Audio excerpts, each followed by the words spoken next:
Alright, so in this video, we are going to talk about the rise and the fall of the Harley Davidson Bronx. Let's check it out. Alright, what's going on YouTube? BKLO is back in the building. And as you can see, we are out here, beautiful day in Brooklyn with your girl Jenny, coming along for the ride today. Always a good day when I get to ride with this lovely lady.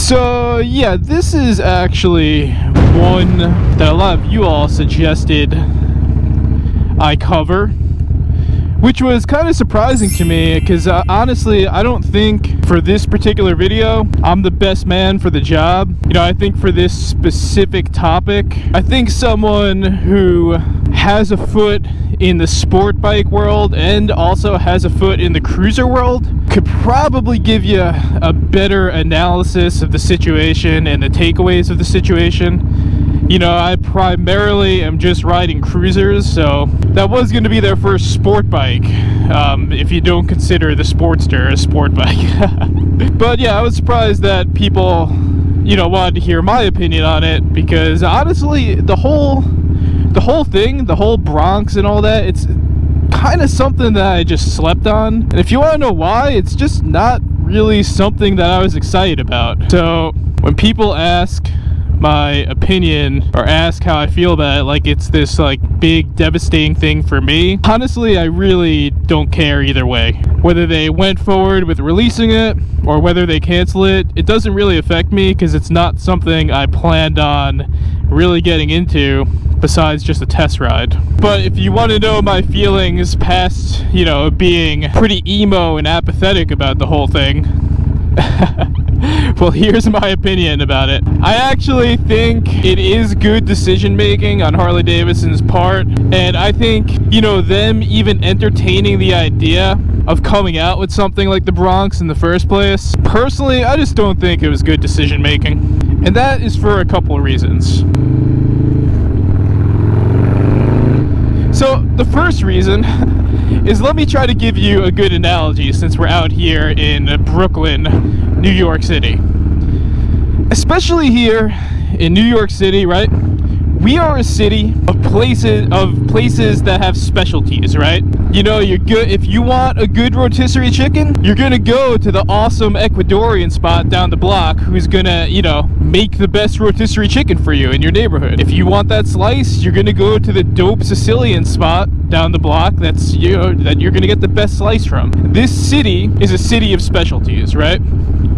So what often happens in the food business, and again, I'm not big on fast food, but to give you a further analogy, you have a place such as Burger King, right, who suddenly decides that they want to branch out. They see the success of Taco Bell, so they're going to start offering tacos because maybe, you know, that's just something that is going to pique the interest of their current customers, right? But those endeavors usually fail because a consumer of fast food, if you're trying to get some tacos, you're probably going to go to Taco Bell, a spot that does it right, specializes it, and that's it, right? Like, dude, I don't care if my Ecuadorian chicken spot is making pizzas in the back. That's not their specialty. That's the Sicilian spot's specialty, so that's where I'm going to go to get my pizzas, and vice versa, you know? So, in my mind, Harley Davidson stepping out of the cruiser realm and considering things like making sport bikes is kind of like that same analogy.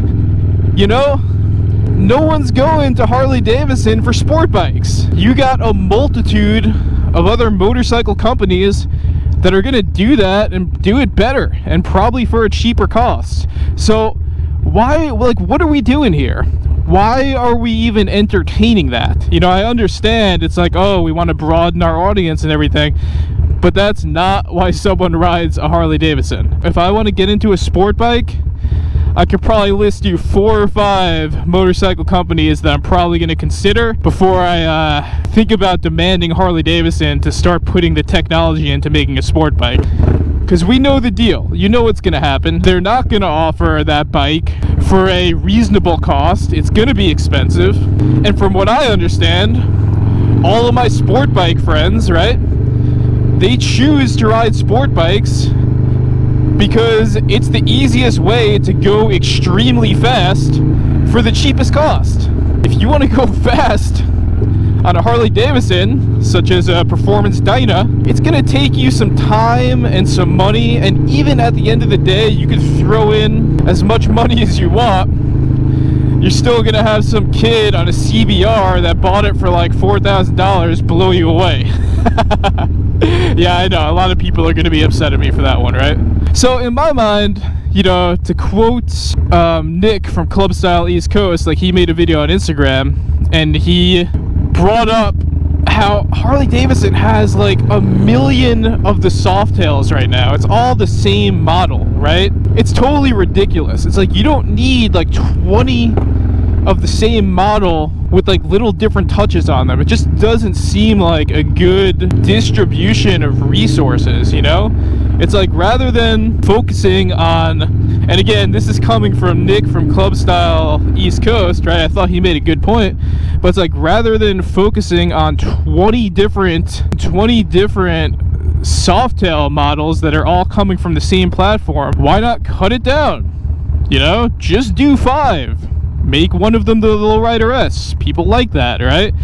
Focus your energy on just making those 5 better. So in the same realm of that thought, it's the same thing where it's like, why are you pooling resources and energy into trying to make a sport bike, which is probably going to be done better by all the companies that have been doing it forever? Like, why are we doing this? When you think of Harley Davidson, you don't think of a dude on a sport bike in full leathers dragging knee.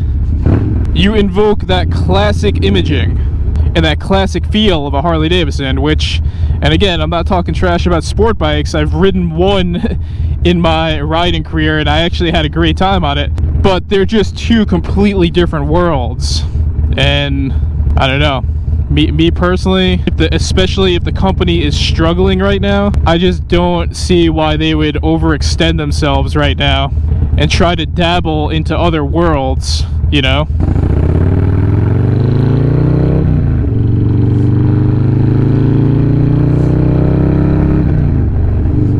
And you know what's funny? The inverse argument of this is a really interesting one too. Because, you know, what I'm saying is people are going to Harley Davidson because they want the sound, they want the feel of a Harley Davidson. They want a cruiser. That's what they want, right? But the inverse, or is it the converse? I don't know, whichever one, is not necessarily true. Which is, people go to companies that primarily make sport bikes because they want cruisers for an affordable price, which Harley Davidson doesn't do that well. So, Yamaha, right? Lots of great cruisers for a very affordable price. Actually, one of the first cruisers I ever rode was the Virago by Yamaha, and it was great, man, you know, especially for the cost. So people do the opposite thing, and what those companies that primarily make sport bikes have going for them in that realm, even though those companies are not known for making cruisers such as Harley Davidson or Indian, is they're able to do it for such a cheaper cost. And I haven't done enough research, you know, maybe you guys can let me know about this, but it just doesn't seem like with the Bronx, Harley Davidson was looking to make a cruiser, you know, for a cheaper cost offered by the companies that do it best. You know, I just can't see that being the scenario. But I'm all for Harley Davidson, you know, getting back to basics, cutting back things like the Bronx or the Pan America or 50 different Softails, cutting back to do fewer things better and more affordable, and that's my stance on it.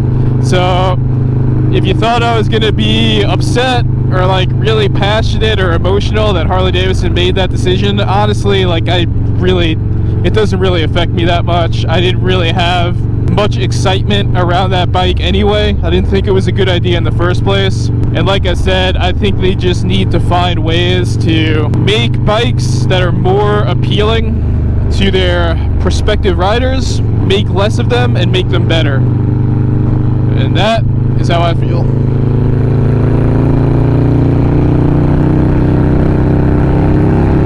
So all of you that wanted me to cover that particular topic, I hope I did it justice. As always, that is just my opinion. You know, I would really be interested to hear the opinion of somebody who rides both sport bikes and cruisers, you know?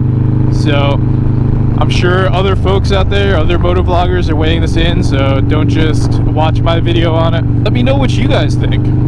How do you guys feel about it? Maybe I'm missing something here. Maybe it was something I should have been following, and maybe it was something I should have been more excited about. But as always, thank you for watching. Stay safe out there.